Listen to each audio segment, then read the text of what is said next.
Gak ada orang yang mau buang-buang waktu ketika latihan. Apalagi kalau misalkan kalian itu memang sibuk dan punya kerjaan di luar gym. Kalau misalkan kalian di gym dan pengen have fun lebih lama, pengen buang waktu lebih lama, ini mungkin bukan buat kalian, tapi ini video untuk kalian yang pengen latihan itu efektif dan efisien. Jadi di sini sebenarnya ada cara-cara yang saya gunakan yang kalian bisa langsung aplikasikan saat ini juga ketika kalian latihan, biar latihan kalian itu lebih cepat selesainya tanpa mengurangi hasil yang kalian dapat. Jadi tujuan utama dari mengoptimasi latihan kalian itu sebenarnya untuk membuatnya tuh jadi lebih efektif dan efisien. Dua itu harus digarisbawahi. Karena kalau cuma efisien doang mungkin nggak efektif, kalau cuma efektif doang bisa jadi nggak efisien. Jadi kita harus cari titik tengahnya. Perbedaan saya dan edukator luar itu adalah saya mementingkan praktikalitas. Jadi saya mau tipsnya itu bisa kalian langsung aplikasikan, nggak ribet dan juga nggak makan waktu kalian. Sebelum itu perkenalkan dulu, saya Daud Senjaya. Saya adalah seorang professional fitness coach yang sudah membantu ratusan bahkan ribuan orang untuk mencapai tubuh dan performa impian. Jadi saya bilang ini low effort, high level tactics. Jadi effort yang dikeluarkan tuh nggak terlalu banyak untuk aplikasiin tips ini, tapi menghasilkan hasil yang paling banyak. Jadi kalau kalian ikutin tips yang saya kasih, kalian mungkin bisa memangkas hampir setengah dari waktu latihan kalian atau mungkin lebih.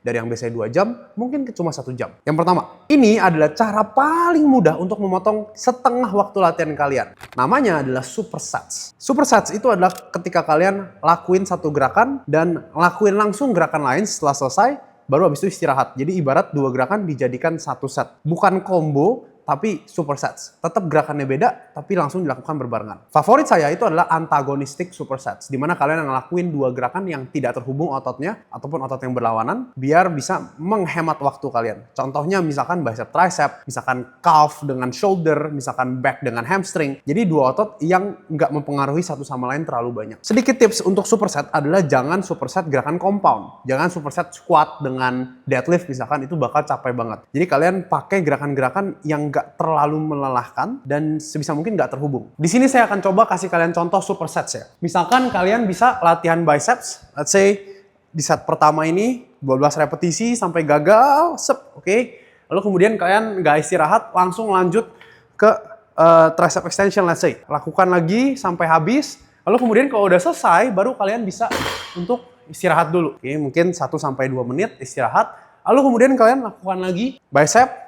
Lalu kemudian kalau udah selesai, langsung ke triceps tanpa istirahat. Nah, karena ototnya itu nggak terhubung, jadi ketika kalian lakuin gerakan tricep, at least kalian nggak terlalu capek karena gerakan bicepnya. Sesimpel itu aja untuk supersets, dan waktu yang kalian potong itu bisa hampir setengah dari latihan kalian. Yang kedua, kalian sadar nggak sih? Kalian tuh ngabisin banyak sekali waktu untuk nunggu mood latihan kalian. Ketika kalian datang ke gym, nggak sadar udah setengah jam kalian doom scrolling cuma buat nungguin semangat kalian tuh keluar pas lagi latihan. Ini sangat-sangat inefektif, sangat-sangat inefisien. Saya maunya ketika datang ke gym, saya langsung warm up dan langsung ngelakuin gerakan-gerakan yang saya seharusnya lakuin saat itu. Dan salah satu cara yang kalian bisa langsung lakukan, yang bisa bikin kalian langsung semangat latihan, itu adalah pre-workout cardio. Preferably short burst cardio. Jadi kalian bisa melakukan sprint contohnya, mungkin squat jumps, atau mungkin kalian bisa lakuin sepeda assault bike dengan speed yang cepat, tapi dengan durasi yang sangat-sangat pendek, mungkin 5 menit. Tujuannya apa? Tujuannya adalah menaikkan heart rate kalian secara langsung tanpa menyebabkan kelelahan berlebih. Hati-hati jangan lakuin sampai terlalu capek, karena ketika kalian terlalu capek, malah nanti workout aslinya yang terkompromi. Kalian tinggal pilih aja waktu yang nggak terlalu panjang, cukup untuk naikin heart rate kalian. Yang ketiga, pemanasan kalian tuh mungkin salah selama ini. Kalian tuh nggak perlu untuk istirahat terlalu lama ketika warm up sets, atau bahkan nggak usah istirahat sama sekali. Pemanasan itu tidak memerlukan istirahat lama, dan pemanasan yang baik itu tidak menyebabkan kalian capek. Jadi memang secara nature, pemanasan itu nggak perlu istirahat lebih dari 30 detik bahkan. Kalau saya pribadi, bahkan itu nggak ada istirahat sama sekali. Cuma setup aja, terus langsung lakuin, setup lagi, langsung lakuin. Oleh karena itu, istirahat antar warm up sets itu bisa dikurangi atau bahkan 0. Yang keempat,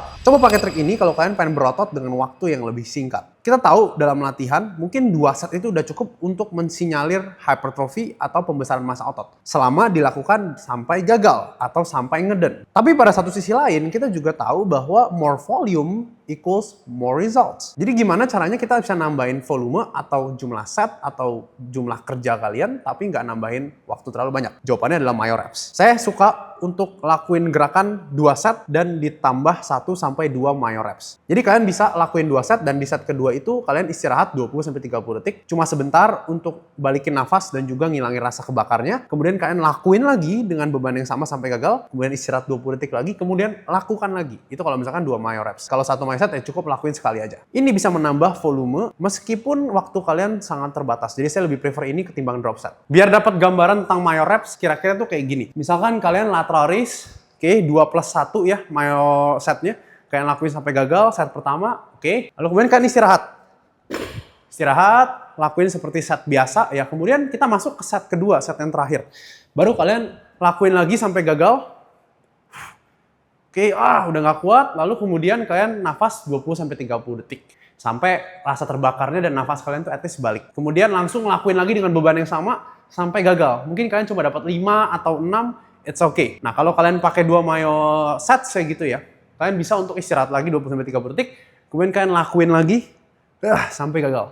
Kira-kira seperti itu. Simple dan cukup efektif untuk nambahin volume atau nambahin set ke latihan kalian. Cara yang kelima, yang terakhir. Atlet-atlet pro pasti lakuin teknik ini untuk latihan yang lebih efektif dan efisien. Jawabannya adalah top down sets. Jadi kita bisa untuk melatih kekuatan secara all out di top sets, lalu kemudian kita turunin ke beban yang lebih ringan dengan repetisi yang lebih banyak untuk mengakumulasi volume. Jadi simpelnya, misalkan ketika saya dips ataupun pull up ataupun squat, itu saya bisa lakukan 2 top sets, 2 dengan beban yang berat, lalu kemudian back off, saya turunin bebannya lalu lakukan dengan repetisi yang lebih tinggi. Ini cocok sekali untuk gerakan-gerakan compound ataupun gerakan-gerakan yang kalian memang ingin menjadi lebih kuat juga. Jadi ibarat kayak kita menggabungkan strength dengan hypertrophy. Cuma kalian bisa kok untuk lakuin top setnya itu dengan beban yang kira-kira nggak terlalu jauh beda, tapi memang lebih berat aja. Jadi goals utama dari tips yang saya kasih itu adalah meningkatkan SFTR atau Stimulus Fatigue Time Ratio. Kalau yang lain itu mungkin cuma memikirkan SFR aja atau fatigue-nya aja, tapi saya juga mau untuk memikirkan soal time ataupun waktunya. Kita bisa lakukan itu secara simpel dengan